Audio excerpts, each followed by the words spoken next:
Hi, welcome to Q Recaps. Today I will recap the story of film The Thing from 2011. In the 1970s, deep within the icy expanse of the Antarctic continent, a snowmobile traversed the frozen landscape. The team on board belonged to a Norwegian research station. Just a few days earlier, they had intercepted a mysterious radio signal emanating from the heart of the vast Antarctic wilderness. Guided by the enigmatic signal, they ventured forth until they decided to stop and investigate. Without warning, the ice beneath them fractured, and the snowmobile plunged into a crevasse, wedged within the icy chasm. As the panic-stricken crew flicked on their vehicle's lights, the astonishing sight before them took their breath away.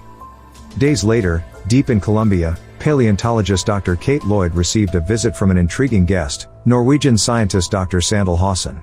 He invited Kate to the Antarctic to participate in groundbreaking research, and the information he shared made it impossible for her to decline.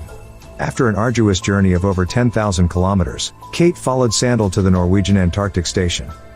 Guided by the staff, Kate entered a glacial meltwater cave, where a breathtaking sight awaited her. A colossal spaceship lay silently beneath the ice. Sandal explained that, according to carbon-14 dating, the vessel had been there for at least 100,000 years, and it was the source of the mysterious signal they had intercepted. No one knew who had built the ship or if it even originated from Earth.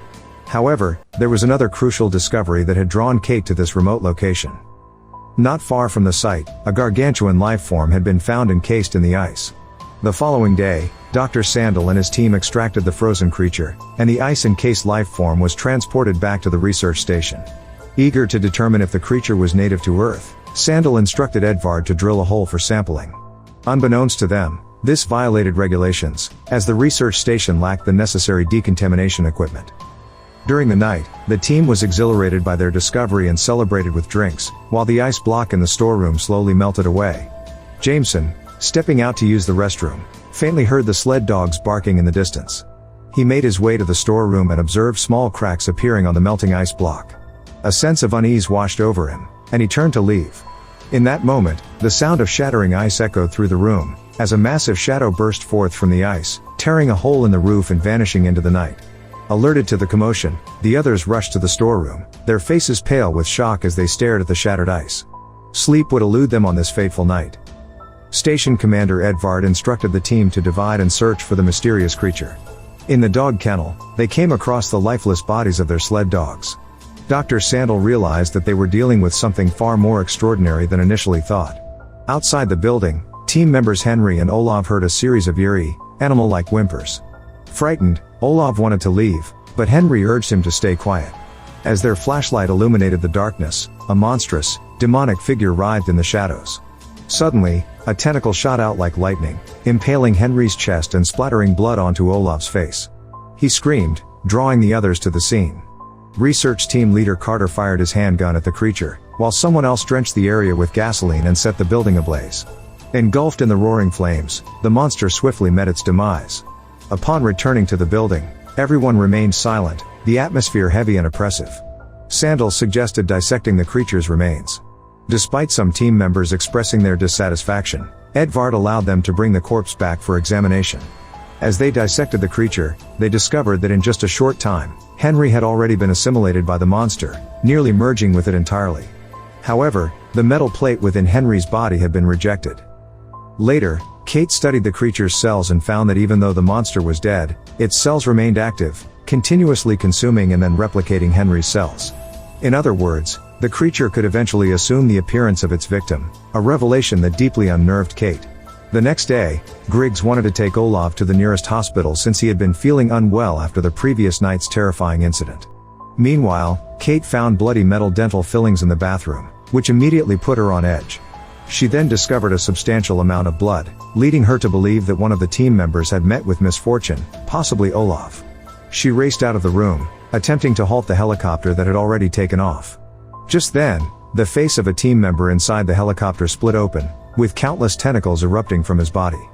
Chaos broke out within the helicopter, and under Kate's vigilant gaze, the aircraft crashed just as it was preparing to land. With a blizzard fast approaching, radio communication was severely disrupted. Several accidents had transpired, yet they couldn't establish contact with the outside world. Edvard decided to dispatch someone by car to another base for assistance. However, Kate abruptly intervened.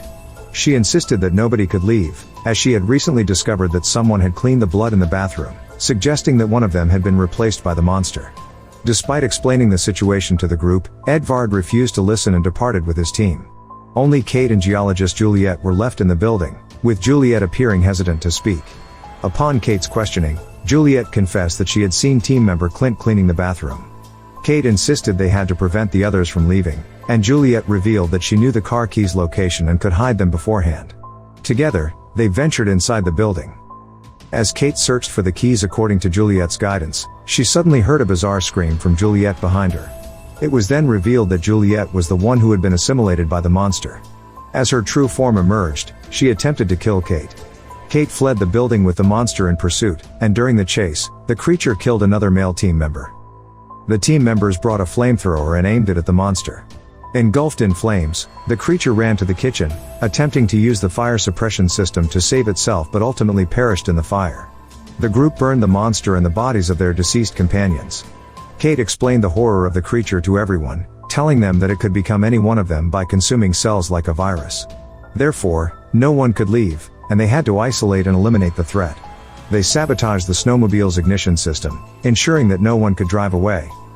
At that moment, two figures emerged from the darkness, Carter and Jameson, who had been in the crashed helicopter. No one believed they could have survived the crash, and some even wanted to burn them on the spot. In the end, they were locked up. By collecting blood samples from everyone and comparing them with the monster's cell samples, the creature hiding among the group could be identified. However, a fire destroyed the dissection room where the samples were stored, clearly set intentionally by someone. Undeterred, Kate had another idea. She asked everyone to open their mouths, explaining that the monster couldn't replicate inorganic materials. If someone had dental fillings, they could be ruled out as a potential monster. This method allowed them to verify a portion of the group who hadn't been replaced by the creature. During the verification process, two cleared team members went in search of Carter and Jameson, only to find they had already escaped. As they stepped outside, team member Lars was attacked, and the flamethrower was seized by Carter. Brandishing the flamethrower, Carter entered the building and faced off against the remaining team members. Edvard ordered his team to burn Carter and Jameson alive, but in a critical moment, Jameson fought back with a gun, killing one of the team members. A fuel tank was punctured in the chaos, triggering an explosion that rendered Edvard unconscious. The explosion provided a brief moment of calm, but Kate knew the monster was still lurking among them. The unconscious Edvard was moved into the lounge, when suddenly his arm detached and transformed into a creature resembling a facehugger. It immediately pounced on a team member, while the prone Edvard began to morph as well. However, Carter's flamethrower malfunctioned at the worst possible moment. The monster's tentacles struck down Dr. Sandel's assistant, Adam, without warning. Jameson attempted to shoot the creature, but his bullets had no effect, and he was swiftly taken down as well. As Adam cried out for help, the creature extended its clawed legs and dragged Edvard's face as it crawled towards him in a grotesque manner. In no time, Edvard's face merged with Adam's, creating a horrifying sight. The monster dragged Adam away, and though Kate managed to repair the flamethrower, the creature had vanished without a trace. Left with no other choice, Kate set her infected colleagues ablaze. Dr. Sandel's screams echoed down the hallway as he met his end. Kate and Carter followed the sound, only to find a facehugger-like creature approaching them. When Carter swung his axe at the creature, it split into two, revealing that physical attacks were futile. Bathed in the light, the two creatures merged back into one, and without hesitation, Kate torched it with the flamethrower, putting an end to the nightmare. With hearts pounding and fear gripping their every step, they searched the rooms, unwittingly becoming separated in the darkness. Carter was the first to be attacked by the monster, and he was knocked to the ground in an instant. He scrambled to his feet and darted into a nearby room. Flickering light from the hallway fire seeped through the door cracks, accompanied by the crackling sound of burning wood. Then, a sinister shadow emerged. The monster, dragging the grotesquely fused heads of Edvard and Adam, crawled ominously closer. At last, it reached Carter and charged at him with a deafening roar. Suddenly, a burst of flame illuminated the darkness as Kate, who had stealthily hidden nearby, unleashed the fury of the flamethrower upon the monster. The creature shrieked in agony as it broke through the walls and ultimately collapsed, defeated, in the snow outside. Amidst the heavy snowfall, a snowmobile suddenly emerged from around a corner and sped off into the distance. Kate and Carter realized it could be the surviving Dr. Sandel or even another monster attempting to escape. If the creature managed to flee Antarctica, the consequences would be catastrophic. They hastily repaired a snowmobile and gave chase. Kate occasionally glanced back at Carter, still uncertain if she could trust him, but his earring at least confirmed his humanity for now. After an extensive pursuit, they found the abandoned snowmobile near the spaceship. Following the winding glacier crevasses, they reached the vicinity of the ship, which had already been activated. As the massive deflector shield flipped, Kate lost her footing and plummeted into the ship's interior. Surrounded by mysterious devices, she was captivated by a glowing, hovering object unlike anything she had ever seen. However, behind her, a monstrous transformation of Dr. Sandal appeared. The creature chased Kate, cornering her in a dead end. Luckily, the narrow space hindered the monster's advance. Kate spotted a dropped hand grenade nearby and, holding her breath, she quickly crawled towards it. Just as she grabbed the grenade, the monster seized her leg and dragged her out. With the creature's mouth open wide to bite her, Kate hurled the grenade into its gaping jaws. At that moment, Carter arrived, and the two of them frantically ran for the exit. An explosion echoed behind them, and the spaceship's once active engine gradually fell silent. The two survivors made it back to the surface, and Carter suggested they could ride the snowmobile to the Russian Antarctic station. As they climbed onto the snowmobile, Kate glanced at Carter and suddenly stopped. She asked him, "Do you know how I can tell if you're human or not?" "I saw your earring," she continued.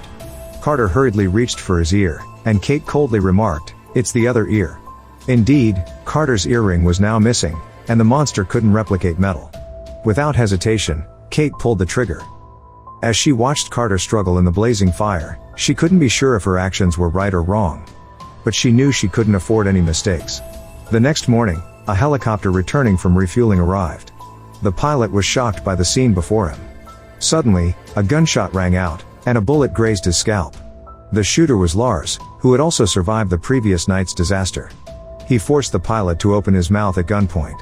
At that moment, a dog raced out of the building, Lars' dog, which was supposed to be dead, now sprinting across the snow. He demanded the pilot take off immediately. He couldn't let the dog escape. The dog ran towards the American Antarctic station as a helicopter pursued it from above, with gunfire echoing through the air.